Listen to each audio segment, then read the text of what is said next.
Muraliganj high স্কুলের সাফল্যের মঞ্চে ফাঁকিবাজ শিক্ষকদের বিরুদ্ধে তোপ, নৈতিকতার অবনতি নিয়ে ক্ষোভ প্রশাসনের। মুরলীগঞ্জ হাই স্কুলের মতো মডেল স্কুল যখন ব্যতিক্রমী কাজের মাধ্যমে দৃষ্টান্ত স্থাপন করছে, তখন রাজ্যের বিভিন্ন সরকারি স্কুলে কিছু শিক্ষক শিক্ষিকার কাছে ফাঁকিবাজিটাই কেন মুখ্য বিষয় হয়ে উঠছে? দুপুর 12টায় কোনো মতে স্কুলে হাজির হয়ে 4টের আগে স্কুল থেকে পালানোর ছক কেন বারবার ঘুরতে থাকে কিছু শিক্ষক শিক্ষিকার মধ্যে? শিলিগুড়ি মহকুমার বিধাননগরের মুরলীগঞ্জ হাই স্কুলে আয়োজিত এক অনুষ্ঠানে এসব প্রশ্ন বারবার উঠে এলো ব্লক প্রশাসনিক আধিকারিকদের মুখ থেকে। এমনকি বিদ্যালয় শিক্ষা প্রশাসনের আধিকারিকরাও কিছু শিক্ষক শিক্ষিকার কর্মবিমুখতা এবং নৈতিকতার অবনতি ঘটায় উদ্বেগ জানান সেই অনুষ্ঠানে।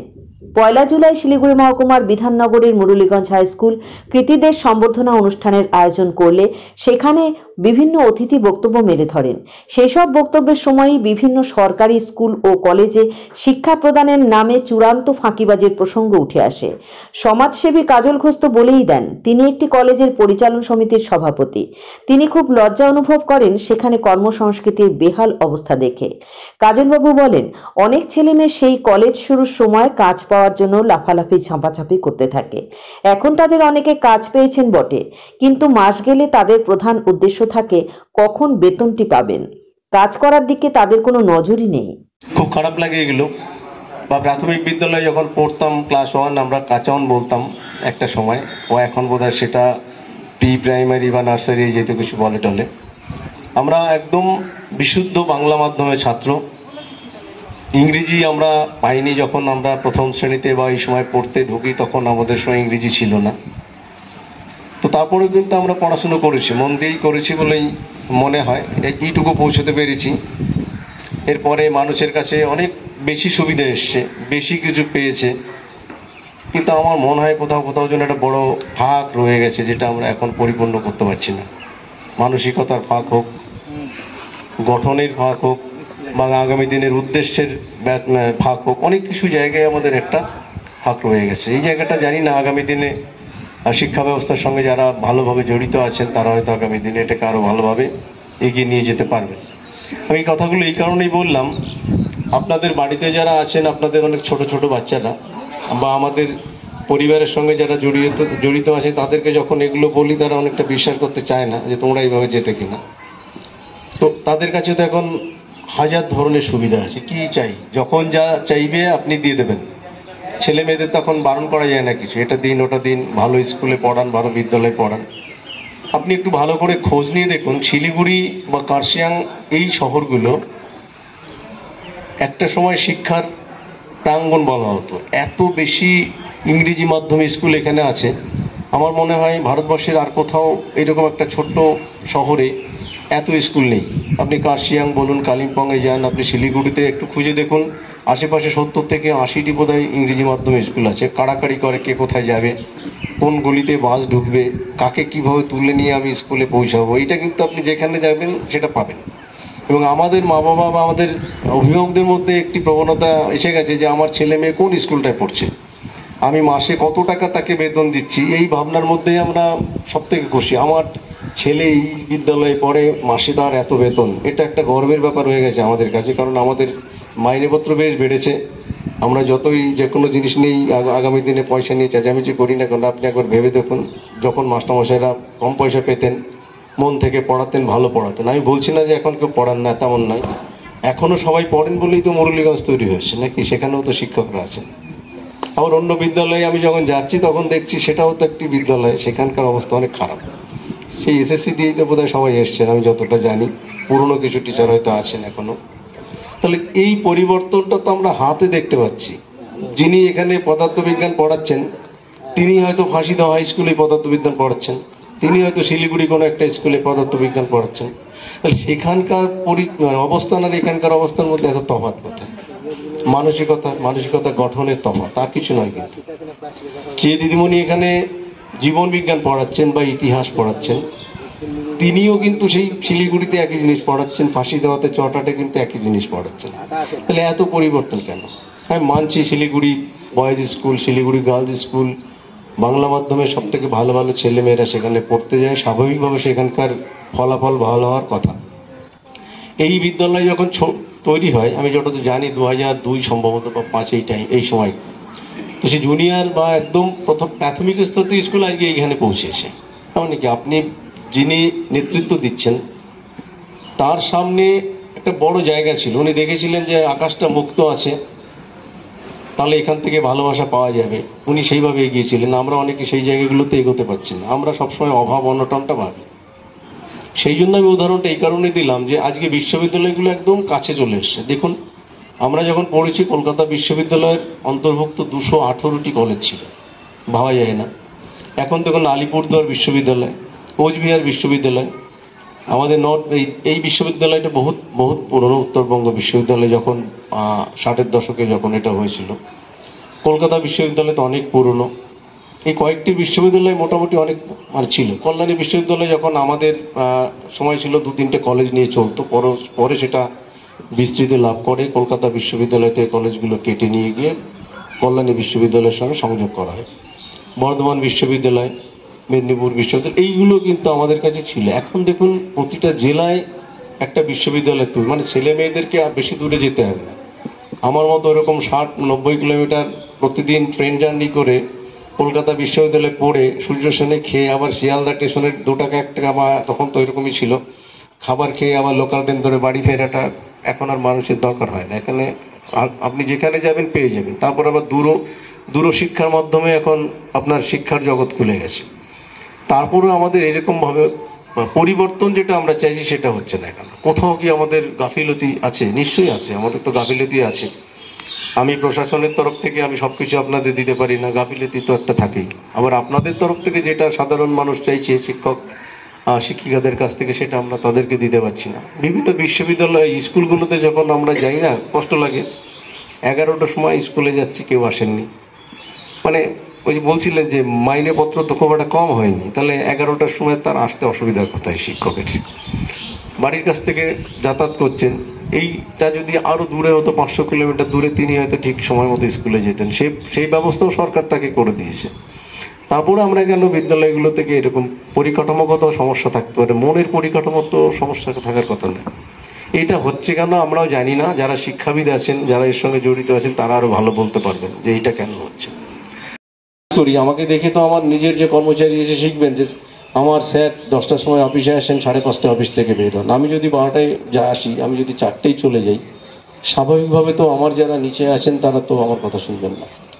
অথচ ভালো স্কুল থেকে দেখুন, আমাদের শিলিগুড়ি থেকে বোধহয় এই বছরে কেউ বোধহয় 20 জনের মধ্যে নেই। বোধহয় বিধাননগরকে দিয়ে আমরা দার্জিলিংকে চালাচ্ছি, যে দার্জিলিং জেলার একমাত্র 20 জনের মধ্যে কে আছেন বিধাননগর বিদ্যালয়ের আমাদের যে মেয়েটি এবার ভালো ফল করেছেন সে আছে, বা আরো প্রতি বছর এরা করে। এটা কেন হবে? শিলিগুড়ি নামি দামি স্কুলগুলোতে এমন অবস্থা কেন হবে? আপনি ইংরেজি বিদ্যালয়গুলোকে দেখুন, এত বিদ্যালয় থেকে এত ছাত্রছাত্রী নেট আকাশ বাতাস বিভিন্ন ইনস্টিটিউটে পড়ে ডাক্তার হবে, ইঞ্জিনিয়ার হয়, কটা ছেলে মেয়ে আপনার ঠিক মতো পৌঁছায় আপনি বলুন তো? শিলিগুড়ি থেকে এত ছাত্রছাত্রীর মধ্যে কটা ছেলে পৌঁছেছে? এবার একটি ছেলেকে আমি দেখলাম চটহাটে বাড়ি, সে বোধহয় ডাক্তারিতে চান্স পেয়েছে। বলছি এটা কারণ শিক্ষা ব্যবস্থার কিন্তু খুঁতটা আমরাই করেছি, আমরাই নষ্ট করছি, সেটাকে আরো বড় করছি। সেই ছোট শিক্ষকদের লাইব্রেরির মধ্যে মারামারি, একটা তথাকথিত বিখ্যাত বিদ্যালয়, যে বিদ্যালয় থেকে বহু মানুষ পড়াশোনা করে বেরিয়েছেন, সেই বিদ্যালয়ের ভেতরে শিক্ষকরা মারামারি করছেন। কিসের জন্য? পদের জন্য। কি পদ? না আমার ওই কমিটির মধ্যে থাকতে হবে। কেন থাকতে হবে? ওই কমিটি থাকলে আমার স্কুলে না হলেও চলবে, বাইরে ঘোরাঘুরি হলেও চলে যাবে আমার। মানে এই তো থাকার উদ্দেশ্য। তাহলে মাস্টারমশাই মুরলীগঞ্জ কি করে এটা কভার করলেন? কিন্তু বিদ্যুৎ সাহেব যে কথাগুলো বলছিলেন যে আমাদের যতটুকু আমাদের সামর্থ্য আছে, সেই সামর্থ্যের মধ্য থেকে একটা স্কুলকে অনেক জায়গায় নিয়ে যাওয়া যেতে পারে। একটা স্কুলকে ডেভেলপমেন্ট করার জন্য অনেক প্যারামিটার থাকে, সেটা ইনফ্রাস্ট্রাকচার ডেভেলপমেন্ট হতে পারে। আমরা আশা করব এই যে ইন্ডেক্সের মাধ্যমে, যে প্যারামিটারের মাধ্যমে আমাদের সরকারি যে সমস্ত গ্র্যান্টগুলো আছে তার মধ্য থেকেও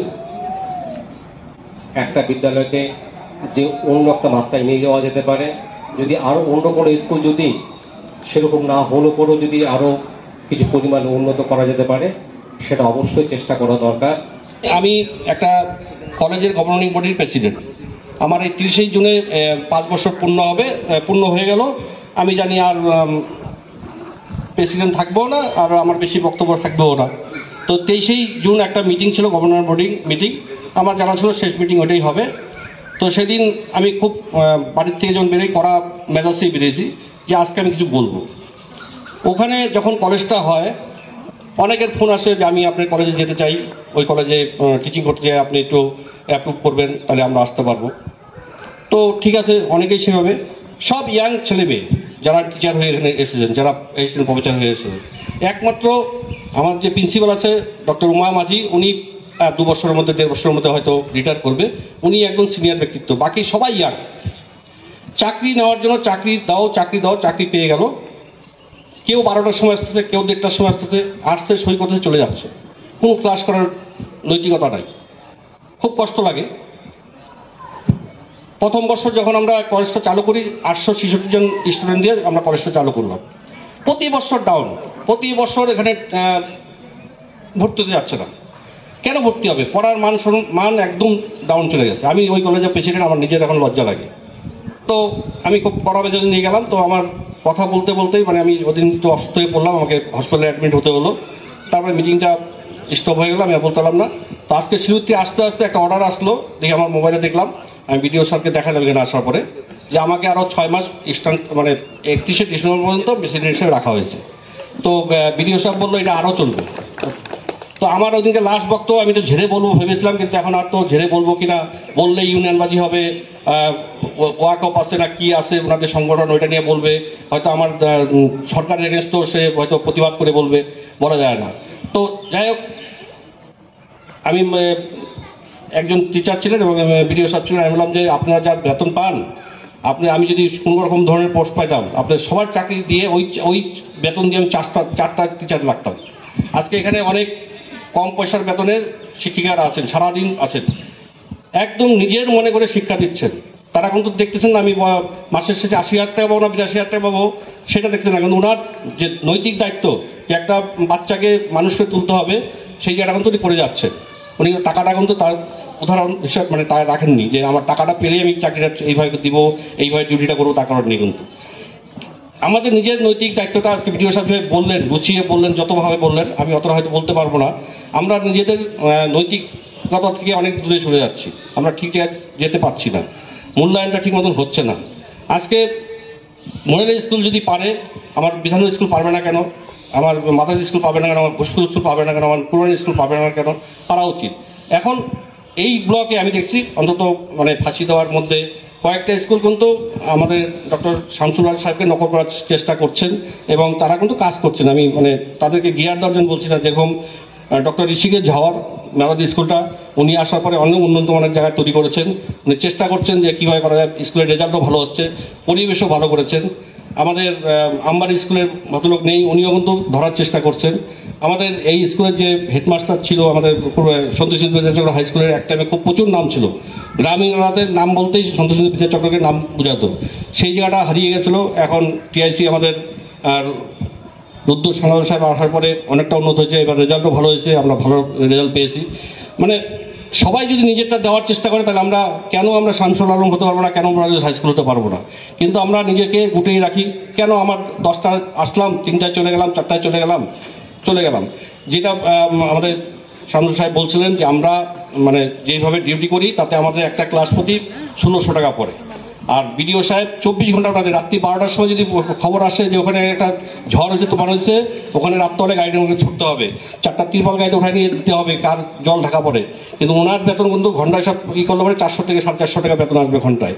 সেই জায়গাটা কিন্তু উনি ওনার দায়িত্বটা পালন করে যাচ্ছেন। তাহলে আমরা কেন পারবো না? শিক্ষা জগৎটা এমন এক জায়গা, যে বললো যে আমরা 1% লোক পৃথিবীর মানে কন্ট্রোল করতাম, সেটা কমতে কমতে 100 জনের মধ্যে চলে আসছে, হয়তো তারপরে আরও কমে আসবে, 50 জনের মধ্যে চলে আসবে, তারা দখল করে নেবে। তো শিক্ষাটা যদি আমরা ঠিক মতন না পাই, তাহলে আস্তে আস্তে আমরা সব হারিয়ে যাব। তো আমি অনেক টাইম ধরে মিটিংয়ে চলছে, বেশি বক্তব্য রাখবো না। এই স্কুলের সুনাম বলে আর ছোট করার ব্যাপার নেই। এই স্কুল একটা ভারতবর্ষের মধ্যে, রাজ্যের মধ্যে একটা জায়গা তৈরি করে ফেলছে, একে পিছিয়ে রাখা যাবে না, পিছিয়ে রাখার কোনো সম্ভাবনাও নেই। আমি চাইবো আশেপাশে যে স্কুল বা রাজ্যের বা দেশের যে স্কুলগুলো আছে, এই স্কুলকে নকল করুক, তারাও এইভাবে দেওয়ার চেষ্টা করুক, তাহলে আমাদের ছেলেমেয়েরা অনেক উন্নত মানের জায়গায় যেতে পারবে।